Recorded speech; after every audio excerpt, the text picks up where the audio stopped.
Hello everyone, इस lecture में हम स्टडी करेंगे applications of total internal reflection. हमने लास्ट वीडियो में TIR के बारे में पढ़ा था और वहाँ से हमने एक ये कंसेप्ट क्लियर किया था, mu is equal to 1/sin c। Now where mu is refractive index and we know that c is critical angle, then this is the relation between refractive index and critical angle. Now for any medium, if we know the value of refractive index, then we can find critical angle and we know that ये जो phenomena है total internal reflection कब होती है, जब angle of incidence किससे ज़्यादा हो, क्रिटिकल एंगल से ज़्यादा हो। then depending on this relation there are very interesting applications of this phenomena और उनमें से कुछ एक एप्लीकेशन हम यहाँ पर डिस्कस करेंगे। जैसे एक एप्लीकेशन आती है हमारे पास में, brilliance of diamond. Brilliance of diamond का मतलब क्या है? हीरे की चमक। आपने देखा होगा कभी या सुना होगा, हीरे की जो चमक होती है वो बहुत ज़्यादा होती है। हीरा काफ़ी कॉस्टली होता है, काफ़ी महंगा होता है। अब देखो हीरे की एक खास बात और क्या होती है, कभी आपने सुना होगा देसी भाषा में कि हीरे की परख केवल जौहरी को होती है। नहीं तो क्या होता है, हीरा एक पत्थर होता है सिंपली, लेकिन हीरे को एक स्पेशल डिजाइन में काटा जाता है, उसकी शेप एक स्पेशल तरीके से बनाई जाती है, राइट। और उसके पीछे रीजन क्या है, जो स्पेशल जो डिजाइन बनाई जाती है हीरे की, उसके पीछे रीजन होता है ये वाला कारण कि हीरे के किसी भी फेस के ऊपर लाइट फॉल करे, देन एंगल ऑफ इंसिडेंस जो वो क्रिटिकल एंगल से बड़ा हो।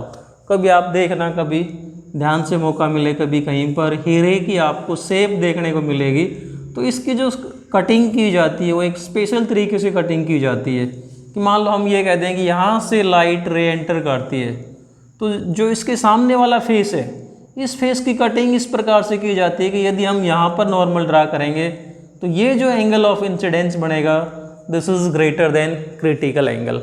अब देखो डायमंड के लिए जो रिफ्रैक्टिव इंडेक्स होता है, refractive index for diamond is 2.42 और 2.42 के कोरस्पॉन्डिंग में यदि हम क्रिटिकल एंगल निकालेंगे तो डायमंड के लिए जो क्रिटिकल एंगल होता है उसकी वैल्यू होती है 24.4 डिग्री।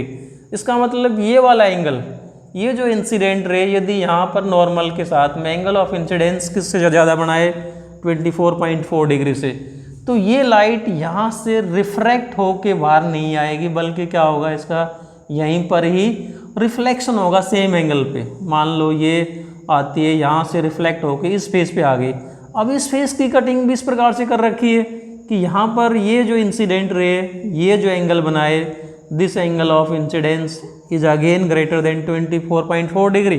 अगेन क्या होगा, ये रे रिफ्रैक्ट नहीं होगी बल्कि फिर से रिफ्लेक्ट होगी डायमंड के अंदर ही, फिर यहाँ से रिफ्लेक्ट होगी, फिर यहाँ से रिफ्लेक्ट होगी, और इस प्रकार से क्या होगा, इस रे का मल्टीपल रिफ्लेक्शन होता है, बार बार ये डायमंड के अंदर ही रिफ्लेक्ट होती रहती है। इसका मतलब जैसे ही कोई रे डायमंड के अंदर एंटर करती है, क्या हुआ, उसका मल्टीपल रिफ्लेक्शन, और जितनी बार लाइट रिफ्लेक्ट होती है उतनी बार ही हमें जो डायमंड के अंदर शाइनिंग, इट अपीयर्स शाइनिंग, चमकता हुआ दिखाई देता है, इसलिए डायमंड में इतनी ज़्यादा चमक होती है। Another important application of TIR is मिर्च, जिसको हम मिर्चिका या मृग तृष्णा कहते हैं। कभी आपने हिंदी की कविताओं में नाम सुना होगा कि मरुस्थल के अंदर जो हिरण होता है वो पानी की तलाश में इधर उधर दौड़ता रहता है, लेकिन उसको पानी दिखाई नहीं देता। लेकिन होता क्या है, देखो कभी आपने डेली लाइफ में कभी ऑब्जर्व किया हो कि जब हम गर्मियों में सड़क पर किसी गाड़ी या बाइक पे या बस में बैठ के चलते हैं तो हमें ऐसा लगता है कि रोड पे कुछ आगे पानी जैसी कोई चीज़ फैली हुई है, और जब हम वहाँ रोड पे आगे पहुँचते हैं तो क्या होता है, वहाँ पर हमें पानी जैसा कुछ नहीं मिलता, केवल खाली रोड दिखाई देता है। फिर और वहाँ पहुँचते हैं तो वो जो पानी हमें और आगे दिखाई देने लगता है। इसका मतलब हमें क्या होता है, एक प्रकार का ऑप्टिकल इल्यूजन, राइट, एक भ्रम सा होता है। और यही भ्रम किस में होता है, डेजर्ट में जो हिरण जिसको हम कहते हैं मृग मिर्चिका या मृग तृष्णा कहते हैं, वही भ्रम किसको होता है, मरुस्थल में हिरण को होता है कि उसको लगता है कि आगे कहीं पानी होगा, लेकिन जब वो हिरण वहाँ पहुँचता है तो वहाँ पानी वगैरह कुछ नहीं होता है। अच्छा, एक सिचुएशन आप और याद करो, यदि आप किसी जोड़ या तालाब के किनारे हों तो आपको क्या लगता है, जैसे मान लो ये हमारे पास में कोई तालाब है और इस तालाब के किनारे पे ये कोई पेड़ हो, तो आपने देखा होगा इस पेड़ जो ऑब्जेक्ट है हमारा ऊपर, और इस पेड़ की जो इमेज वो पानी में नीचे हमें दिखाई देती है, ऑब्जेक्ट और साथ में क्या बनी इसकी इमेज, राइट। ये सिचुएशन हम कहाँ देखते हैं, किसी झोड़ या तालाब के किनारे हमें इस प्रकार की सिचुएशन मिलती है कि तालाब के किनारे पे यदि पेड़ है तो इसकी इमेज, और पेड़ के साथ में इसकी इमेज नीचे दिखती है। अगर इसी प्रकार की सिचुएशन हमें डेली लाइफ में कहीं देखने को मिल जाए कि हमें कोई ऑब्जेक्ट दिखाई दे और नीचे उसकी इमेज दिखाई दे, तो हमारे दिमाग में क्या आता है, ये वाली सिचुएशन आती है कि ये जो ऑब्जेक्ट है ये कहीं ना कहीं किसी जोहड़ या तालाब या पानी के किनारे पे ये ऑब्जेक्ट है, ऊपर ऑब्जेक्ट नीचे इसकी इमेज, राइट। अब यही कंसेप्ट मिरेज में बनता है। क्या होता है, डेजर्ट में जब टेम्परेचर बहुत हाई होता है तो वहाँ पर जैसे कोई ट्री है, ट्री हमें दिखाई दे रहा है, नीचे इस ट्री की इन्वर्टेड इमेज हमें दिखती है बिल्कुल इसके साथ में। तो क्या सोचते हैं हम कि ये जो ट्री है पानी के किनारे पे होगा, लेकिन वास्तव में यहाँ पर पानी होता नहीं है, बल्कि ये इमेज किस कारण से बनती है, TIR, total internal reflection. So what is the reason of mirage formation, it is because of TIR। समझते हैं हम कैसे बनती है mirage. So what is mirage, we can define mirage, it is an optical illusion of water observed in hot summer days due to TIR। कारण क्या हो गया इसका, TIR, राइट। देखो अब हम एक्सप्लेन, देखो ड्यूरिंग हॉट समर डेज मतलब जब काफ़ी अच्छी धूप पड़ती है गर्मियों में, क्या होता है, air which is very close to surface of earth, right, that becomes hot and becomes light. तो क्या होगा, वो एयर जो अर्थ के सरफेस के बिल्कुल नज़दीक है वो थोड़ी सी लाइट होती है, ऊपर वाली एयर क्या होगी इसकी तुलना में ये डेंसर होगी। अगर हम इन दोनों लेयर की बात करें, राइट, क्या किया हमने, देखो अर्थ के सरफेस से कुछ ऊंचाई तक ये जो एयर है, अगर इस एयर को हम टेम्परेचर के अकॉर्डिंग लेयर्स में डिवाइड कर दें तो क्या होगा, देखो जहाँ पर टेम्परेचर ज़्यादा होगा वहाँ पर एयर की जो डेंसिटी है वो कम होगी, तो वो एयर क्या होगी, हल्की होगी। तो यहाँ से देखो इस पेड़ की, मान लो ये हमारे पास में सरफेस पे कोई पेड़ है, और कुछ ऊंचाई तक यदि हम इस एयर को लेयर्स में डिवाइड कर दें कि ये तो ये लेयर जिसका टेम्परेचर काफ़ी हाई है, एक ऊपर वाली लेयर जिसका टेम्परेचर कम है, एक और ऊपर वाली लेयर जिसका टेम्परेचर कम है, तो क्या होगा, यदि हम इन तीनों लेयर्स को कंपेयर करें तो then we can see that this layer is denser than this layer is more denser than this layer. So यदि हम यूँ समझें यहाँ से कि मान लो ये ऑब्जेक्ट है, इस ऑब्जेक्ट से ये कोई रे आते हैं, सपोज दिस इज इंसिडेंट रे। नाउ दिस रे अगर इस सरफेस पे आते हैं, यहाँ आने के बाद में ये सरफेस या ये लेयर क्या कर रही है, इन दोनों सरफेस को डिवाइड कर रही है, denser rarer. Then this ray travels from denser to rarer, क्या होगा, it will go away from normal. फिर यहाँ दोबारा से फिर सरफेस आ गया जो दो लेयर को सेपरेट कर रहा है, डेंसर और रेयर। तो इस प्रकार से क्या होगा, ये जो रे आती है एक बार डेंसर टू रेयर फिर डेंसर टू रेयर, किसी एक कंडीशन पे क्या होगा, जब ये वाला जो एंगल है, when this angle becomes greater than critical angle, तो ये रे रिफ्रैक्ट होने की बजाय क्या होती है, रिफ्लेक्ट होके वापस चली जाती है, right. And this is the reflected ray. और यहाँ पर ऑब्जर्वर की जब हम बात करते हैं तो इस ऑब्जर्वर के लिए ये वाली रे है, और इस ऑब्जर्वर को ये रे पीछे कहीं से आती हुई दिखाई देती है, और we can see that the object of image of this object is formed inverted, और बिल्कुल इसके नीचे इसकी इमेज बन जाती है। तो इस ऑब्जर्वर को ये ऑब्जेक्ट दिखाई देगा, साथ में नीचे इसकी इमेज दिखाई देती है। तो इस सिचुएशन को देख के हमारे दिमाग में क्या आता है कि this object is on the edge या इज ऑन द पॉन्ड और लेक की हम बात करें, किसी तालाब या जोड़ के किनारे पे ये कोई ऑब्जेक्ट खड़ा हुआ और यहाँ पर पानी होगा, जबकि वास्तव में होता नहीं है कुछ भी। This is mirage formation. Next application is totally reflecting glass prism. ये देखो मेरे हाथ में एक ग्लास की प्रिज्म है, right, this is glass prism, right. अगर हम इस प्रिज्म को किस फॉर्म में बना दें, देखो ये तो एक इक्विलेटरल ट्राइंगल की शेप में है, अगर इसी प्रिज्म को हम एक आइसोस्केल राइट एंगल ट्राइंगल की शेप में बना दें, then it can be used for reflecting the light by 180 degree और 90 डिग्री। देखो हम बात करते हैं यहाँ पर, और then we will discuss what is the use of this glass prism. Suppose we have a right angle glass prism. This is a right angle glass prism, right? Glass के लिए जो रिफ्रैक्टिव इंडेक्स होता है, if you discuss the refractive index for glass and then it is equal to 1.5. Refractive index for glass is 1.5 और इसके corresponding में यदि हम क्रिटिकल एंगल निकालेंगे then critical angle is nearly equal to 42 degree for glass, right? अब देखो हमारे पास में ये कोई भी ऑब्जेक्ट मान लेते हैं, suppose this is any object A B, ये ऑब्जेक्ट हमारे पास में ए बी। अब इस ऑब्जेक्ट ए बी से वो रेज जो यहाँ से स्ट्रेट यूँ आते हैं, राइट? दूसरी रे, हम इस रे की बात करते हैं, सीधी यूँ आते हैं। अब ये वाला जो फेस है इसकी कटिंग इस प्रकार से की जाती है, यदि हम इस पॉइंट पे नॉर्मल ड्रा करेंगे, if we draw normal on this point then ये वाली इंसिडेंट रे होगी। इस इंसिडेंट रे ने इस नॉर्मल के साथ जो एंगल बनाया, this angle must be greater than critical angle. तो क्या होगा, ये रे यहाँ से रिफ्रैक्ट होके बाहर नहीं आएगी बल्कि it will reflect in the prism, यहाँ पर सेम एंगल पे रिफ्लेक्ट होके नीचे आ जाती है। और जनरली ये वाला जो एंगल ऑफ इंसिडेंस है, यदि हम इसको कितना बढ़ा दें, if angle of incidence is 45 degree then we know that angle of incidence is equal to angle of reflection। यहाँ पर angle of reflection भी कितना होगा, 45 डिग्री, राइट? तो ये जो रे है कितने एंगल से टर्न हो गई यहाँ पर 90 डिग्री से, और इस फेस पे नॉर्मली फॉल करेगी then it will come straight, यहाँ से सीधी बाहर आ गई। इसी प्रकार से इस रे की हम बात करते हैं, ये जो हमारा ऑब्जेक्ट बी था, ए बी था, इससे ये वाली रे सेम एंगल, इसके लिए भी सेम कंडीशन होगी। ये वाला एंगल ऑफ इंसिडेंस कितना बनाएंगे हम, greater than 42 degree, that is 45।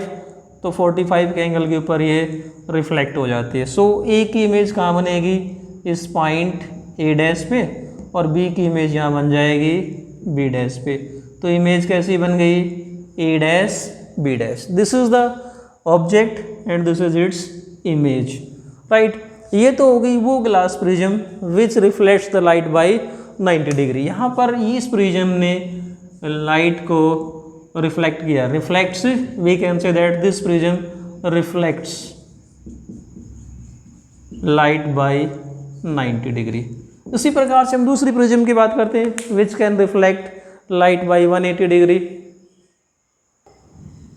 इसी प्रकार से हम दूसरी प्रिज्म लेते हैं जो लाइट को 180 से रिफ्लेक्ट करते हैं। देखो लाइट 180 से रिफ्लेक्ट किस प्रकार से होगी, ए बी जो ऑब्जेक्ट, इस ऑब्जेक्ट से वो रेज जो यहाँ से स्ट्रेट आती हैं, we can say that again यहाँ पर जो एंगल ऑफ इंसिडेंस बनेगा नॉर्मल के साथ वो कितना होगा, 45 डिग्री। तो ये रे 45 पे रिफ्लेक्ट हो जाएगी।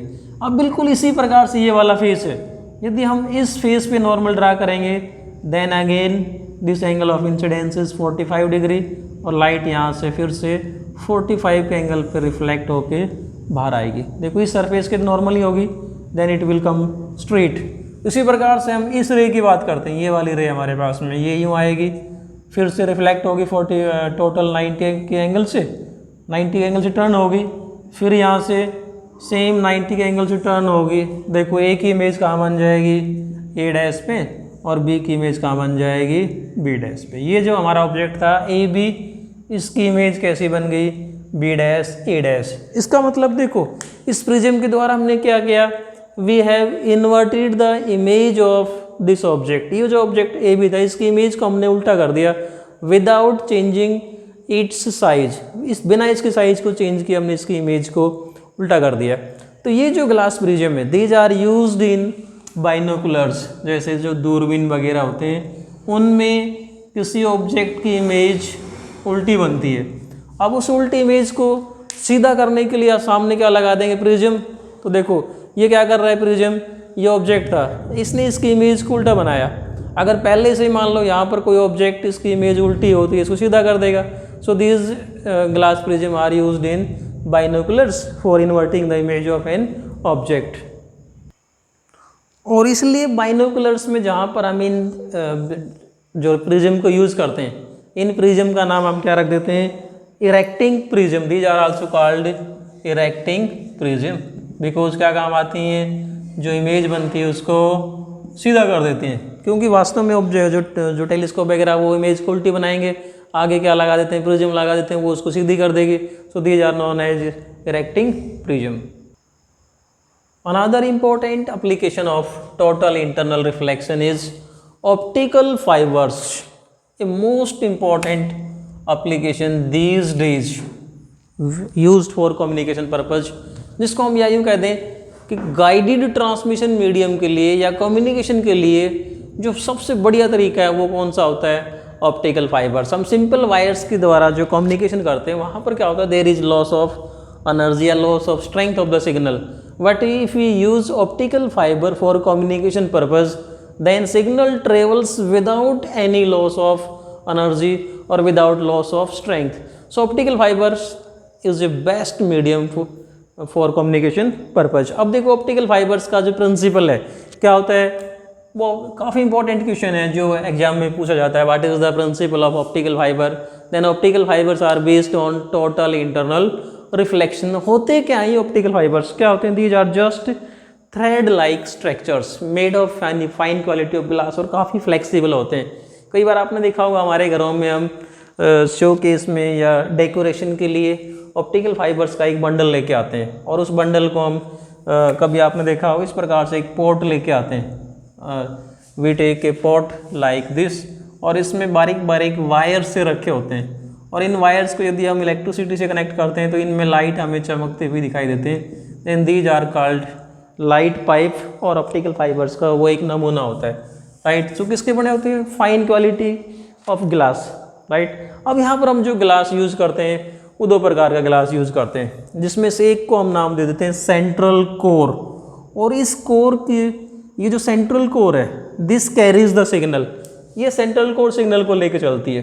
सिग्नल को प्रोटेक्ट करने के लिए इसके ऊपर एक दूसरे हल्की क्वालिटी के ग्लास की क्लैडिंग की जाती है, मतलब उसके ऊपर एक प्रोटेक्टिव लेयर चढ़ा दी कोर, और कोर पे एक प्रोटेक्टिव लेयर, और उस प्रोटेक्टिव लेयर का रिफ्रैक्टिव इंडेक्स को हमने क्या नाम दे दिया? μ2।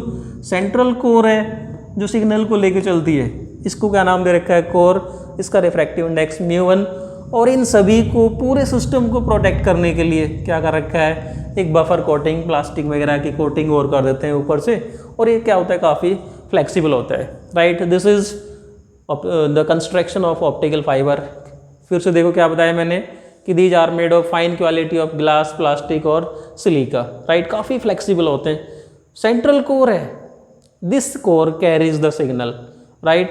अब सिग्नल को हम यूँ कह सकते हैं कि यहाँ पर we know that if light travels from denser to rarer, तो यहाँ पर हमने दो प्रकार का गिलास यूज़ किया है। एक तो ये अंदर वाला गिलास, इस गिलास को हमने क्या नाम दे रखा है? कोर, और इस कोर का जो रिफ्रैक्टिव इंडेक्स जिसको हमने μ1 नाम दिया है, μ1 इज इक्वल टू 1.52। इसके ऊपर जो लेयर लगा रखी है इसको क्या नाम दे रखा है? Cladding.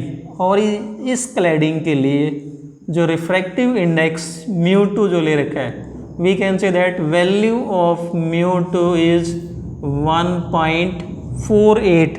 So we can say that this cladding acts as a rarer medium, this acts as denser medium. अब जिस लाइट को हमें ट्रेवल करवाना है उस लाइट को हम किस पे फॉल करते हैं? कोर पे फॉल करते हैं, so that light travels from denser to rarer। और यहाँ से सिग्नल को बचाने के लिए, इस ऑप्टिकल फाइबर्स को सेफ रखने के लिए, प्रोटेक्ट करने के लिए इसके ऊपर क्या करते हैं? एक प्रकार की कोटिंग कर देते हैं, जिसको हम क्या कहते हैं? Buffer coating, right. Buffer coating क्या है? प्लास्टिक का जैकेट है, जिसको हम जैकेट भी नाम दे देते हैं। ऊपर जो आवरण चढ़ा दिया, जैसे हमारे पास में इस पेन की बात करें, suppose this is central core, central core के ऊपर ये क्या लगा दिया हमने? क्लैडिंग। और इन दोनों को देखो, सेंट्रल कोर, क्लैडिंग, और इन दोनों को प्रोटेक्ट करने के लिए इसके ऊपर ये जो लेयर चढ़ा दी, इसको हम क्या कहते हैं? Buffer coating made of fine quality of plastic, right. ये होगी इसकी कंस्ट्रक्शन। अब देखो ये वर्क कैसे करता है, इसकी वर्किंग की बात करते हैं। देखो अब हम ऑप्टिकल फाइबर्स की वर्किंग को समझते हैं। दिस इज सेंट्रल कोर, और ये इसके ऊपर ये क्या है? क्लैडिंग। देखो कोर का हमने पता है कि रिफ्रैक्टिव इंडेक्स काफ़ी हाई होता है, इससे 1.52, और बाहर वाली क्लैडिंग का कितना है? 1.48। अब 1.5 के लिए we know that critical angle is greater than 42.5, or we can say that nearly 42 degree, right. अब यहाँ से दिस इज इंसिडेंट रे, और ये जो हमारे पास में इंसिडेंट रे है, इस इंसिडेंट रे को हम सेंट्रल कोर पे इस प्रकार से इंसिडेंट करवाते हैं कि यहाँ पर जो एंगल ऑफ इंसिडेंस बने दैट इज ग्रेटर देन 42.5, और we can say that if this angle is made 45 degree then this ray will reflect at the same angle. देखो ये सरफेस हो गया जो डेंसर और रेयरर दोनों को सेपरेट करता है। Ray is travelling from denser to rarer and angle of incidence is greater than critical angle. TIR के लिए हमारी दोनों कंडीशन सेटिस्फाई होते हैं। So this ray will reflect from this point, again यहाँ से फिर से वही कंडीशन लागू होंगी, फिर रिफ्लेक्ट होगी, फिर इस प्रकार से ये रे रिफ्लेक्ट होगी, फिर रिफ्लेक्ट होगी, and finally it will come without any loss of energy, without any loss of strength. So we can say that ये जो ऑप्टिकल फाइबर्स होते हैं इनकी जो सिग्नल को जो कैरी करने की जो कैपेसिटी है वो काफ़ी ज़्यादा होती है, राइट। सो ये थे कुछ एक यूजेस। कम्युनिकेशन पर्पज़ के अलावा ऑप्टिकल फाइबर्स का जो अनदर इम्पोर्टेंट एप्लीकेशन है that is also in the case of medical, और एक मेडिकल इंस्ट्रूमेंट जिसको हम एंडोस्कोपी कहते हैं, राइट। कभी आपने नाम सुना होगा endoscopy, right. Then this endoscopy में भी क्या होता है, वी यूज ऑप्टिकल फाइबर। तो एंडोस्कोपी जैसे हमारे स्टोमक की जो डिजीज हैं, या to we can say that to detect the disease of internal parts of our body like stomach है, इंटेस्टाइन है, इस प्रकार के जो हमारे जो इंटरनल पार्ट्स हैं उनकी जो विजुअल ग्राफिक्स के लिए क्या यूज़ करते हैं, एंडोस्कोपी को यूज़ करते हैं, राइट। देखो एक नेक्स्ट हम एक और फिनोमिना जो हम देखते हैं जो TIR पे बेस होती है वो होती है shining of an air bubble in water. पानी के अंदर जो हवा का बुलबुला बनता है, कभी आपने देखा होगा, तो पानी के अंदर जो हवा का बुलबुला बनता है उसमें भी जो चमक होती है that is also because of TIR। देखो क्या होता है, we know that critical angle for water air, ये वाला जो सरफेस है दिस इज वाटर, और ये एयर बबल है फॉर्म्ड इन, पानी के अंदर जो हवा का बुलबुला बन गया ये वाला this is air bubble, right, this is water. अब इस सरफेस के लिए जो क्रिटिकल एंगल होता है that is equal to 48.75 degree.